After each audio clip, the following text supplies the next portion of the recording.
السلام علیکم ورحمۃ اللہ وبرکاتہ۔ الحمدللہ رب العالمین والصلاة والسلام علی اشرف الانبیاء والمرسلین نبینا محمد وعلی آلہ واصحابہ اجمعین وبعد۔ جدید مناہج کی حقیقت کے اس حلقے میں انشاءاللہ تبارک و تعالی عقیدے کے سلسلے میں اور عقیدے کی تعلیم، اس کی تدریس، اسے پڑھنے پڑھانے سیکھنے سکھانے کے سلسلے میں جو بات چل رہی تھی کہ سلمان بن فہد العودہ صاحب نے اپنی کتاب کے اندر یہ لکھا ہے کہ عقیدہ ایک بہت ہی معمولی چیز ہے، بہت ہی آسان چیز ہے، ہر شخص اس کو سمجھتا ہے، آسانی کے ساتھ آدمی 10 منٹ 12 منٹ یا اس سے کم بیش ٹائم میں کسی کو بھی سمجھا سکتا ہے، شرح کر سکتا ہے، وہ سمجھ کر کے چلا جائے گا۔ اس حوالے سے بات چل رہی تھی کہ یہ بات کس قدر عقیدے کے سلسلے میں خطرناک ہے کہ عقیدہ اتنا زیادہ اس سلسلے میں تساہل کہ عقیدے کو کوئی اہمیت نہ دینا، اسے 10 منٹ 5 منٹ کی بات بنا دینا اور یہ سمجھنا کہ عقیدہ تو بہت ہی آسان ہے، سب لوگ اسے جانتے ہیں۔ اس حوالے سے بات چل رہی تھی کہ اگر ایسا ہی مسئلہ ہے تو اتنے لمبے عرصے گزر گئے، بہت سارے لوگ اپنے اپنے مشن میں، اپنی اپنی تحریک میں، اپنے اپنے کام میں لگے ہوئے ہیں، تو 10 سال 20 سال کا عرصہ گزر گیا لیکن پھر بھی ان کے عقیدوں کی اصلاح نہیں ہوئی، ان کے عقیدوں کا فساد جیسے تھا ویسے ہی باقی رہا۔ مثال کے طور پر سید قطب کا عقیدہ، حسن البنا کا عقیدہ، جن کی طرف باقاعدہ فرقے منسوب ہیں، ان کی اپنی اپنی پارٹیاں ہیں، اپنے حلقے ہیں ان کے، اور لوگ جو ہے بڑی تعداد میں ایسے لوگ بھی ہیں، ایک اچھی خاصی تعداد ہے جو سید قطب کو اپنا پیشوا سمجھتی ہے، اور بہت سارے لوگ ہیں جو اپنے آپ کو مثال کے طور پر حسن البنا کو اپنا امام مانتے ہیں، فرقہ الاخوان المسلمون کے لوگ خاص طور پر، اور ایسے ہی جماعت اسلامی کی جو فکر ہے وہ بھی بالکل ملتی جلتی ہے، بلکہ جماعت اسلامی کی فکر کو ہم یوں بھی سمجھیں کہ سید قطب کو راہ ملی ہے، یا ان کے عقیدے کی جو اساس اور بنیاد ہے، ان کی فکر کا جو انحراف ہے وہ جماعت اسلامی سے، مولانا مودودی سے انہیں ملا ہے۔ مولانا مودودی نے جماعت اسلامی نے سید قطب سے نہیں سیکھا ہے، بلکہ سید قطب نے مولانا مودودی سے جماعت اسلامی سے سیکھا ہے۔ جو کچھ بھی بدعقیدگی پائی جا رہی ہے، جو کچھ بھی انحراف پایا جا رہا ہے، تکفیر یا ایسے ہی دائرہ اسلام سے باہر نکالنا، عقیدے کی اہمیت کو گھٹانا، عقیدے کو پڑھنے پڑھانے کے سلسلے میں یہ بات کرنا کہ یہ بہت ہی آسان ہے، یا مثال کے طور پر یہ عقیدے کا مسئلہ چھیڑنا، یہ لوگوں میں انتشار پیدا کرتا ہے، لوگوں میں اختلاف کا سبب بنتا ہے۔ یہ ساری فکر جو آئی ہے وہ یہیں سے آئی ہے، سید قطب وغیرہ کے نظریے میں جو چیزیں آئی ہیں اس کا سورس یہی ہے۔ تو بہرحال تو 10 سال 20 سال گزر گئے اور ان کے عقیدے درست نہیں ہوئے۔ تو اس حوالے سے کئی ایک باتیں شیخ جمال بن فرحان نے یہاں پر نقل کی ہیں، اور خاص طور پر تاریخی طور پر قرآن کریم کی شہادت کو نقل کیا ہے کہ اللہ کے نبی حضرت نوح علیہ السلام تقریباً 950 سال تک دعوت دیتے رہے، لیکن اس کے باوجود بھی اللہ تعالیٰ فرماتا وَمَا آمَنَ مَعَهُ إِلَّا قَلِيلٌ، ان کے ساتھ ایمان لانے والے بہت تھوڑے لوگ تھے۔ تو 950 سال تک میں بھی لوگ بہت تھوڑے لوگ ایمان لائے، تو 10 منٹ 5 منٹ کی بات کرنا کس قدر نادانی ہے، کس قدر کہہ لیجئے کہ عقیدے سے دوری اور عقیدے سے جہالت کا نتیجہ ہے کہ آدمی یہ بات کہے۔ اس کی جو ضرب پڑتی ہے بہت دور تک پڑتی ہے، بہت دور تک اس کی ضرب پڑتی ہے۔ اگر ایک آدمی کہتا ہے کہ عقیدہ بہت ہی سہل ہے، بہت ہی آسان ہے، 10 منٹ یا اس سے کم و بیش وقت میں یہ کام آسانی کے ساتھ کیا جا سکتا ہے، عقیدے کی شرح ہو سکتی ہے، تو اس سے انبیاء علیہ السلام کی پوری دعوت، پوری کوشش، پوری محنت اور ان کی ساری قربانیاں، ان کی شب و روز کی جانفشانی کا نتیجہ یہ نکلتا ہے کہ وہ اپنے مشن میں بالکل ناکام تھے۔ اتنے سال لوگوں نے دعوت دی لیکن کوئی عقیدے کی اصلاح کا کام نہیں ہوا بھی تو بہت تھوڑا ہوا، جبکہ یہ کام 10 منٹ میں ہو سکتا تھا۔ تو 10 منٹ میں ہو جانے والا کام انبیاء علیہ السلام سال میں نہیں کر سکے۔ شیخ اور کیا کہا ہے، عقیدے اسی طرح اچھی طرح سے اتنی دیر میں یعنی 10 منٹ میں وہ خوب اچھی طرح عقیدے کو سمجھ کے اور ازبر کر کے چلا جائے گا، یعنی اسے پورے طور پر بائی ہارٹ کر کے اچھی طرح سمجھ کر کے پیوست کر کے چلا جائے گا۔ اتنی بڑی بات کہہ دی تو اس کی ایک بہت بڑی ضرب انبیاء کی دعوت پر پڑتی ہے کہ انبیاء علیہ الصلوۃ والسلام نے کس طرح سے دعوت دے رہے تھے، کون سا کام کر رہے تھے، ان کی دعوت میں کیا کوئی اثر تھا نہیں تھا، اخلاص تھا نہیں تھا، کیسے اتنی لمبی عمر تک، لمبے عرصے تک دعوت وہ دیتے رہے توحید کی، لیکن عقیدہ توحید لوگوں کی سمجھ میں نہیں آیا، چند لوگ ہی ایمان لائے۔ اللہ کے نبی صلی اللہ علیہ وسلم نے بیان فرمایا تھا کہ امتیوں کو اور امتیوں کے انبیاء کو مجھ پر پیش کیا گیا، عرضت علی الامم،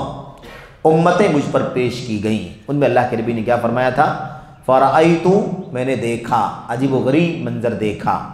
میں نے دیکھا کہ کوئی نبی آ رہا ہے، معہ الرہب او الرہیط، جس کے ساتھ چند لوگ ہیں، 9 لوگ، 10 لوگ، 12 لوگ، 14 لوگ، اس سے کم بیش لوگ ہیں، والنبی معہ واحد و اثنان یا الرجل والرجلان، ایسے نبیوں کو بھی دیکھا جس کے ساتھ ایک آدمی، 2 آدمی ہیں، والنبی لیس معہ احد، اور ایسے نبی کو بھی دیکھا جس کے ساتھ کوئی ایک بھی آدمی نہیں تھا۔ میرے بھائی، یہ منظر آپ دیکھیں کہ 10 منٹ میں اگر عقیدہ سمجھا دینا، شرح کر دینا اور اچھی طرح سے دلوں میں اتار دینے کے لیے کافی ہے، تو یہ انبیاء علیہ الصلوۃ والسلام پوری عمر دعوت دیتے رہے، کسی پر ایمان لانے والے 5 10، کسی کے ساتھ 1 2، کسی کے ساتھ ایک بھی نہیں، تو کتنی بڑی ضرب پڑتی ہے کہ یہ انبیاء کیا کر رہے تھے، یہ انبیاء کیسی دعوت دے رہے تھے۔ اور حیرت اس پر ہوتی ہے کہ انبیاء کا منہج بیان کیا جاتا ہے دعوت کے سلسلے میں، اور یہ قرآن کریم کی شہادتیں ہیں انبیاء کے سلسلے میں، اور پھر وہ فکر نکل کر کے آتی ہے کہ 10 منٹ بھی عقیدے کے لیے کافی ہے۔ اللہ کے نبی علیہ الصلوۃ والسلام نے فرمایا، لعن اللہ الیہود والنصارى اتخذوا قبور انبیائہم مساجدا، میرے بھائیو، اللہ تبارک و تعالیٰ کی لعنت ہو یہود و نصارہ پر جنہوں نے اپنے انبیاء کی قبروں کو سجدہ گاہ بنا لیا۔ ایسے ہی آپ دیکھیں، اتنی زیادہ تعلیم کے بعد، تربیت کے بعد، غزوہ حنین کے موقع پر جو اللہ کے نبی صلی اللہ علیہ وسلم کی زندگی اور آپ کی سیرت کے آخری ادوار کی جنگ ہے، یعنی 7ویں 8ویں ہجری، سن 8 ہجری 7 ہجری 8 ہجری کی جنگ ہے یہ۔ آپ دیکھیں اس موقع پر صحابہ کرام رضوان اللہ تعالی علیہ مجمعین اللہ کے نبی کے ساتھ تھے، لیکن ابھی نئے ایمان لائے تھے، اسلام لا کے زیادہ دن نہیں ہوا تھا، مسلمان جلدی ہی ہوئے تھے، ابھی بہت زیادہ عقیدے کی تربیت اور باریکیاں ان کے سامنے نہیں آئی تھی۔ ہوا کیا، غزوہ حنین کے سفر میں وہ چند لوگ جو ابھی نو مسلم تھے، جلدی ایمان لائے تھے، انہوں نے کیا کہہ دیا، اجعل لنا ذات انواط کما ان لهم ذات انواط، اللہ کے نبی ہمارے لیے بھی آپ کوئی ایسا لٹکانے والا درخت مقرر کر دیجئے جیسے ان لوگوں کے پاس لٹکانے والا درخت ہے۔ لٹکانے والا درخت مطلب ایسا درخت ایک مقرر ہے مشرکین کے یہاں، ہم جب مشرک تھے تو ہمارے پاس ایک درخت طے تھا، ہم اپنے ہتھیاروں کو، نیزوں کو، تیروں کو، تلواروں کو اس میں لٹکاتے تھے، اور یہ سمجھتے تھے کہ اس پر لٹکانے کے بعد اس سے برکت حاصل ہوگی، اور تلواروں میں مثال کے طور پر وار زیادہ ہوگی، یا ضرب کاری لگے گی، یا نشانہ سیدھا لگے گا، یا ہم فتح پائے جائیں گے، کامیاب ہو جائیں گے، اس طرح کا ہم نظریہ رکھا کرتے تھے۔ ایک درخت مشرکین کے پاس تھا لٹکانے والا، تو اللہ کے نبی آپ ہمارے لیے بھی ایک درخت متعین کر دیجیے۔ تو آپ سوچیں کہ اللہ کے نبی کے ساتھ میں لوگ ہیں، گرچہ نئے اسلام لائے ہیں، لیکن یہ بات کہہ رہے ہیں، تو آج سے پتہ یہ چلتا ہے کہ کبھی ایسا بھی ہوتا ہے کہ اللہ کے نبی کے ساتھ رہنے والے وہ صحابہ جو نئے اسلام لائے تھے، ان سے اتنی بڑی بات ہو سکتی ہے۔ تو آپ بتائیے کہ پھر 10 منٹ عقیدے کو سمجھانے کے لیے کیسے کافی ہو سکتا ہے۔ اللہ کے نبی علیہ الصلوۃ والسلام نے فوراً فرمایا، آپ نے فرمایا، اللہ اکبر انہا السنن یا انہا السنن، اللہ اکبر، یعنی تعجب سے اللہ کے نبی علیہ الصلوۃ والسلام نے بات کہی، اور آپ نے فرمایا یہ تو پچھلے لوگوں کے راستے، قلتم والذی نفسی بیدہ کما قالت بنو اسرائیل لموسیٰ اجعل لنا الہا کما لہم آلہہ، بالکل بنی اسرائیل نے موسیٰ علیہ السلام سے بھی یہی بات کہی تھی، ان کے بہت سارے معبودان ہیں، ہمارا بھی ایک کوئی معبود متعین کر دیجئے۔ بالکل وہی بات تم بھی کہہ رہے ہو، ان کے پاس لٹکاؤ درخت ہے، ہمارے لیے بھی ایک ہتھیاروں کو لٹکانے کا درخت مقرر کر دیجئے۔ تو یہ اللہ کے نبی علیہ السلام کی حدیث سے کیا معلوم پڑا؟ اس سے معلوم یہ پڑا کہ اگر 10 منٹ عقیدہ توحید کو سمجھنے کے لیے کافی ہوتا تو یہ صحابہ تھے، گرچہ نئے نئے اسلام لائے تھے، زیادہ دن ان کو اسلام لا کر کے نہیں ہوا تھا، ہفتہ دن، 15 دن، مہینہ، 2 مہینہ، 4 مہینہ، 6 مہینہ جو بھی ہوا رہا ہو، لیکن بہت پرانے زمانے سے اسلام لانے والے ہوں ایسے لوگ نہیں تھے۔ کہتے ہیں تو ان عرب کے لوگوں کو جو اس وقت عربی زبان اور دیگر لوگوں سے کہیں زیادہ اچھی طرح سے بولتے اور سمجھتے تھے، بھی عقیدہ تو آج بھی عربی میں ہے کہ نہیں ہے؟ اصل تو قرآن کریم عربی میں ہے، اللہ کے نبی کی سنت عربی میں، سلف صحابہ اور بعد کے لوگوں کی تصریحات اور ان کے اقوال فرمودات جو بھی ہیں وہ عربی میں ہیں، اور یہ خالص عرب کے لوگ تھے، خالص عرب کے لوگ تھے، عربی زبان بولتے سمجھتے تھے، عربی زبان پر انہیں عبور اور تھا، درک حاصل تھا۔ 10 منٹ بلکہ 10-20 دن کافی کیوں نہ ہوئے؟ 10 منٹ کی بات کرتے ہو، 10 منٹ نہیں 10-20 دن کافی نہ کیوں ہوئے؟ آخر ان کو یہ بات کہنے پر کس چیز نے مجبور کیا کہ جیسے ان کا درخت ہے ہمارا بھی کوئی درخت مقرر کر دیجیے، ہم بھی اپنے ہتھیاروں کو لٹکائیں؟ تو درختوں سے، شجر سے تبرک لینے کا عقیدہ آخر کیسے باقی رہا؟ 10-20 منٹ کی بات نہیں تھی، 10-20 دن، مہینہ، 2 مہینے کی بات تھی، اللہ کے نبی کے ساتھ تھے وہ، اس کے باوجود بھی یہ بات کہتے ہیں کہ درخت مقرر کر دیجئے ہتھیاروں میں برکت حاصل کرنے کے لیے۔ تو یہ 10-20 دن کافی کیوں نہ ہوئے؟ نبی کریم صلی اللہ علیہ وسلم نے فتح مکہ کے بعد جنگ حنین سے پہلے ان کے ساتھ مکہ میں گزارا تھا، یعنی یہ بیچ کی جنگ ہے نا، فتح مکہ کے بعد اور جنگ تبوک، ان دونوں کے بیچ میں فتح مکہ کے بعد جنگ حنین سے پہلے جو پیریڈ گزرا ہے، اتنا وقت اللہ کے نبی کے ساتھ وہ 9 مسلم تھے کہ نہیں تھے؟ لیکن پھر بھی اتنی تربیت اللہ کے نبی کے ساتھ دینے کے باوجود بھی کیا کہا؟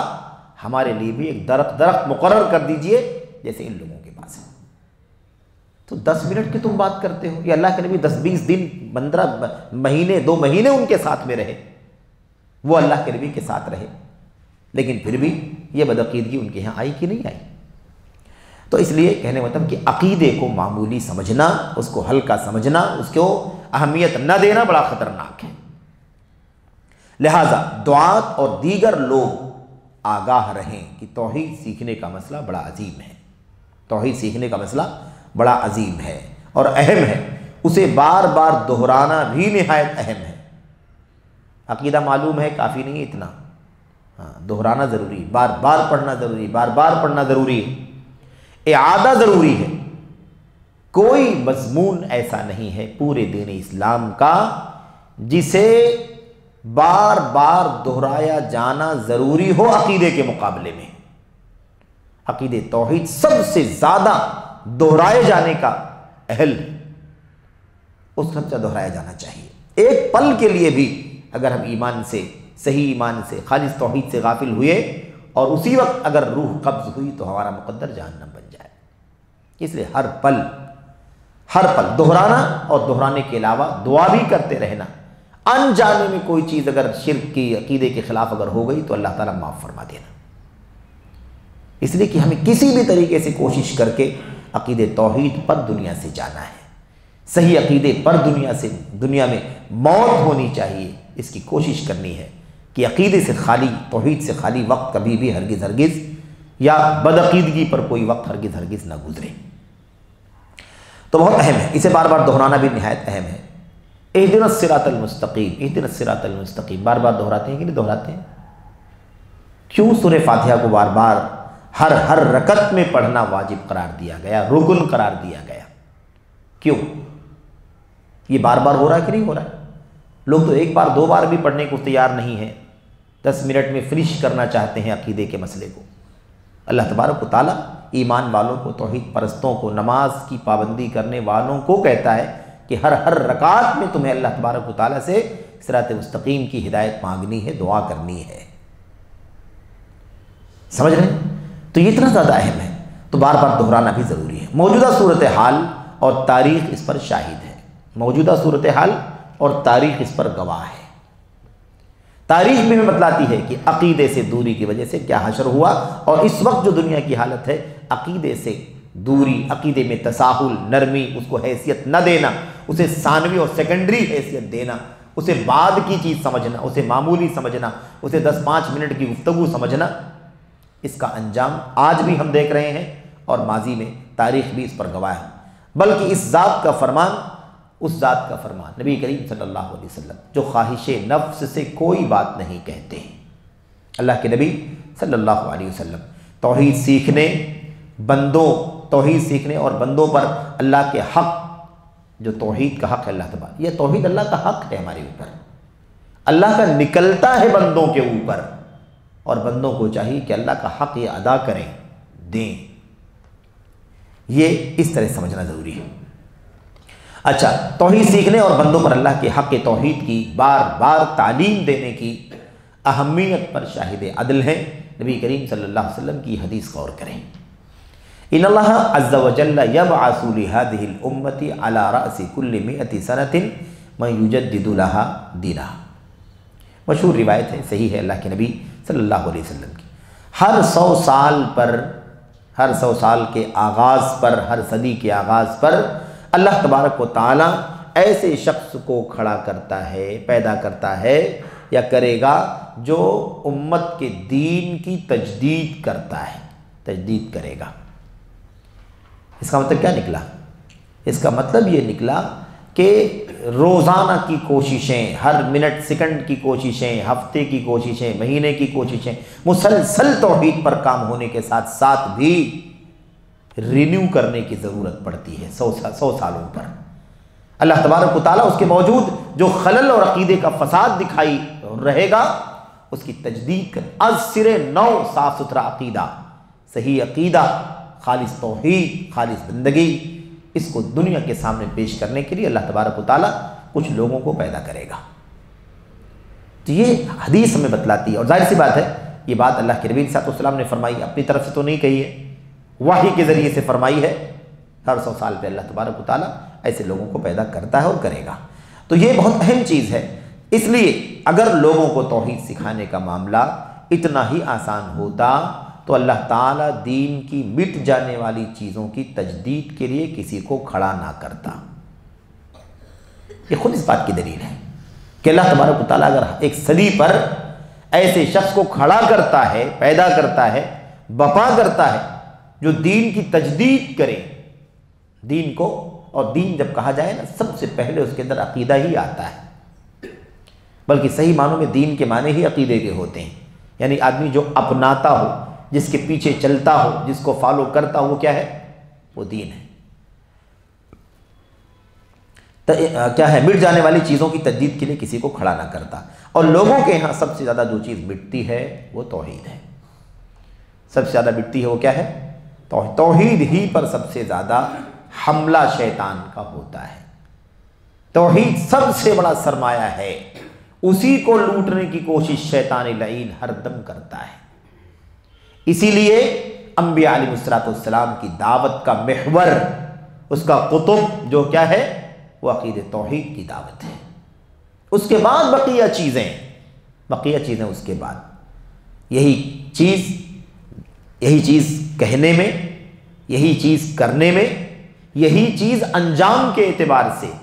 اور یہ انجام دنیا میں بھی اور یہ انجام آخرت میں بھی۔ سب سے پہلے عقید توحید کی دعوت، سب سے پہلے عقید توحید کی دعوت، سب سے پہلے عقید توحید برتنا، اپنانا، وفا کرنا، اس کے مطابق عمل کرنا۔ سب سے انجام کے اعتبار سے سب سے زیادہ اہم چیز کیا ہے؟ اللہ تبارک و تعالیٰ کی توحید۔ اس اعتبار سے کہ توحید اگر دنیاوی زندگی میں انسان کا عقیدہ درست ہے، اس کی توحید سلامت ہے، تو دنیا میں بھی اسے اللہ تبارک و تعالیٰ عزت اور سربلندی عطا فرمائے گا، اور اگر عقیدہ فاسد ہے تو اس کی سزا بھی اللہ تبارک و تعالیٰ ذلت، پستی کی شکل میں دنیا میں ضرور دے گا۔ ان الذین اتخذوا العجل سینالہم غضب من اللہ، وذلۃ فی الحیات الدنیا۔ اللہ تبارک و تعالیٰ فرماتا ہے جن لوگوں نے بچھڑے کی پوجا کی تھی، حضرت موسیٰ علیہ السلام کی قوم، جن لوگوں نے بچھڑے کو معبود بنا لیا تھا، سینالہم غضب، انہیں کیا ملے گا؟ اللہ تبارک و تعالیٰ کی غضب کی طرف سے غضب، اللہ کی غضب کی مار پڑے گی، وذلۃ فی الحیات الدنیا، اور دنیاوی زندگی میں ذلت اور پستی ان کا مقدر بن جائے گی۔ آخرت میں تو ہمیشہ ہمیشہ کے لیے جہنم کی سزا بتائی گئی ہے، تو دنیا میں بھی اور آخرت میں بھی۔ تو کہنے کا مطلب کہ عقیدہ قول میں، فعل میں، دعوت میں، انجام میں دنیاوی، انجام میں اخروی، ہر اعتبار سے عقیدے کو اہمیت حاصل ہے، اولیت حاصل ہے، ترجیح حاصل ہے، اسی بنیاد پر سارے فیصلے ہوں گے۔ عقیدے کی سلامتی اگر بندے کے حساب و کتاب میں ہے تو پھر بقیہ اعمال کا حساب و کتاب ہوگا، اور اگر عقیدہ ہی فاسد نکلا تو وہیں سے جہنم کا فیصلہ ہو جائے گا، بقیہ چیزوں کے بارے میں سوال کرنے کی ضرورت نہیں ہے۔ سزا ملے گی اس کی، کیونکہ بندہ جیسے خالص توحید و ایمان کا مکلف ہے، ایسے ہی ایمان لانے کے بعد ایمان کے یا اسلام کی تعلیمات کا، اسلام کے فرائض اور واجبات کا بھی مکلف ہے۔ ایک آدمی ابھی ایمان سے دور ہے، برگشتہ ہے، مسلمان نہیں، کافر مثال کے طور پر، اس سے کیا مطالبہ ہے؟ اس سے مطالبہ یہ ہے کہ وہ ایمان لائے، اسلام قبول کرے، اپنے پیدا کرنے والے کو اپنا معبود سمجھے، اور اس کے دین کا اقرار کرنے کے بعد دین کے اندر والی ساری چیزوں کی پابندی کرے۔ یہ سب ایک ساتھ میں اس سے مطلوب ہے، یہ سب مطلوب ہے۔ کیوں معلوم ایسا کیوں ہے؟ ہم کہیں گے کافر سے نماز کیوں مطلوب ہے؟ کافر سے نماز مطلوب ہے، کیوں؟ اس لیے مطلوب ہے کہ جیسے ہی وہ ایمان لائے گا فوراً نماز اس کے اوپر واجب ہو جائے، اور ایمان واجب ہے، ایمان کے ساتھ ساری چیزیں لگی ہوئی وہ سب واجب ہے ساتھ ساتھ میں۔ اسی لیے لم نک من المصلین ولم نک نطعم المسکین وکنا نخوض مع الخائضین، جہنم میں کیوں آئے؟ فلاں وجہ سے، فلاں وجہ سے، فلاں وجہ سے، سارے اعمال ہیں۔ یہ نماز نہیں پڑھتے تھے، بکواس کرنے والوں کے ساتھ بکواس کرتے تھے، یتیموں کو، مسکینوں کو مثال کے طور پر کھانا نہیں کھلاتے تھے، نہیں خرچ کرتے تھے، یہ سب مشرکین یہ خود کہیں گے، جہنمی کہیں گے کہ ان وجوہات سے ہم کو جہنم میں داخل کیا گیا۔ تو ایمان نہیں ہے اور یہ سارے کام بھی نہیں ہیں، اس لیے وہ کہاں جا رہے ہیں؟ جہنم میں جا رہے ہیں۔ تو اس لیے ضروری ہے کہ تمام چیزوں کو سمجھا جائے کہ حقیقت میں ایمان کے ساتھ ہی مطلوب ہے، اور ایمان کے ساتھ ہی مطلوب کا مطلب یہ ہے کہ ایمان اگر نہیں ہے تو وہ سب کرنے کا کوئی فائدہ اسے نہیں ملے گا، اس اعتبار سے۔ ورنہ سب کو اللہ تبارک و تعالیٰ کی طرف سے اس بات کا مکلف کیا گیا ہے کہ سب اپنے اپنے وضعی ادیان کو اور ایسے ہی آسمانی پچھلے ادیان کو چھوڑ دیں، اس آخری دین کو جو اسلام کے نام سے اللہ نے دنیا میں قرآن کی شکل میں نبی کے ذریعے سے بھیجا، محمد صلی اللہ علیہ وسلم کے ذریعے سے، اس دین کو اپنا لیں۔ تو جو بھی ایمان عقیدہ عمل کرتے تھے پچھلے، وہ سب چھوڑ کر کے یہ پورا ایمان و عقیدہ اور عمل سب اپنا لیں، اس دین کے بدلے یہ دین، اس پورے دین کو چھوڑ کر کے اس پورے دین کو اختیار کر لیں، یہ اصل میں مطالبہ ہے۔ تو بہرحال یہ آپ دیکھیں کہ عقیدے کا مسئلہ، کہ سب سے زیادہ عقیدہ ہی حملے مطلب دھار پر رہتا ہے، نشان پر رہتا ہے۔ شیطان لعین کا یہی کام ہے، شیطان بھگلاتا ہے، بہکاتا ہے۔ اچھا، ایک بات اور سمجھنا ہے، ابن قیم رحمۃ اللہ علیہ کی باتوں سے یہ چیز مستفاد ہے کہ شیطان، ہم کہتے ہیں نا شیطان بہکاتا ہے، شیطان ورغلاتا ہے، شیطان ہر گناہ کے کام میں ڈالتا ہے، ہر چھوٹی بڑی نیکی سے ہمیں کیا کرتا ہے؟ دور کرنے کی کوشش کرتا ہے۔ یاد رکھیں، ہمیں کسی بھی چھوٹی بڑی غلطی میں ڈالنا چاہتا ہو، گناہ مبتلا کرنا چاہتا ہو، کسی بھی چھوٹی بڑی نیکی سے دور کرنا چاہتا ہو، یہ سب اس کے راستے ہیں، یہ سب اس کے راستے ہیں، اس کا چین ہے۔ ہدف کیا ہے؟ عقیدے سے برگشتہ کرنا۔ اگر مثال کے طور پر مجھ سے جھوٹ بولنے پر مجھے آمادہ کر دیا، تو میں یہیں تک نہ رک جاؤں کہ جھوٹ خالی بولوا دیا مجھ سے، مجھے یہ سمجھنا ہے کہ جھوٹ تو راستہ ہے، مجھ سے جھوٹ سے پہلے اور چھوٹا گناہ کروایا ہوگا، اب یہ گناہ کبیرہ کروایا ہے، اور اس کے بعد اب اگلا مرحلہ وہ بدعت کی طرف مجھے لے جائے گا، اس کے بعد اگلے مرحلے مجھے شرک تک لے جانے کی کوشش کرے گا۔ تو جہاں بھی انحراف ہے، شیطان انحراف میں ڈالتا ہے، وہ انحراف ہمیں یہ جاننا ہے کہ انحراف یہ آخری نہیں ہے، یہ شیطان کا پہلا ہدف ہے۔ اس کے بعد وہ آگے کی طرف جائے گا اور پھر اپنی منزل تک لے جانے کی کوشش کرے گا، کیونکہ اس کا اصل ہدف یہ ہے کہ ہم کو ایمان سے برگشتہ کر دے۔ کیوں؟ انما یدعو حزبہ لیکونوا من اصحاب السعیر، وہ جہنم دہکتی بھڑکتی ہوئی آگ میں سے ہو جائیں اس کی طرف بلانا چاہتا ہے، تو اصل اس کو جہنم میں ڈلوانا ہے۔ تو ہم نے جھوٹ بلوا کر کے جہنم میں ڈلوا پائے گا؟ نہیں ڈلوا پائے گا۔ کوئی اور چھوٹی غلطی کروا کے جہنم میں ڈلوا پائے گا؟ نہیں ڈلوا پائے گا۔ تو جہنم میں ڈلوانے کے لیے کیا کرنا پڑے گا؟ ایمان سے نکالنا پڑے گا۔ تو اس کا اصل ہدف وہی ہے۔ اللہ فرماتا ہے انما یدعو، بلاتا اسی لیے ہے وہ۔